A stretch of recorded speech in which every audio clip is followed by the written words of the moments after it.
Now, when I click the stop button, all the values become 0. The stop button is hidden again and the start button needs to be displayed.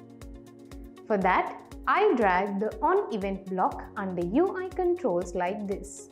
After clicking this arrow, I selected button stop. Now, I clicked on variables. Now, drag this x equal block like this. I removed the word x and gave the name of this variable as sec.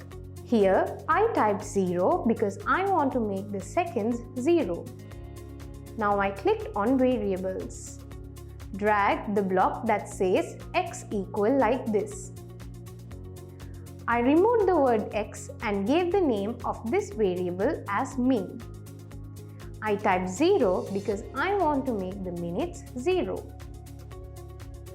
Again, I drag the x equal block like this. I removed the word x and gave the name of this variable as hour. Since the stop button needs to be hidden, I drag the hide element block under UI controls like this. After clicking this arrow, I selected button stop. Now with this, since the start button needs to be displayed, I drag the show element block under UI controls like this. After clicking this arrow, I selected button start. Now I will control click and drag the stop time loop block like this.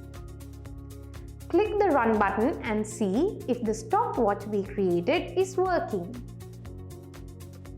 If you made this design like this, you little ones are very talented.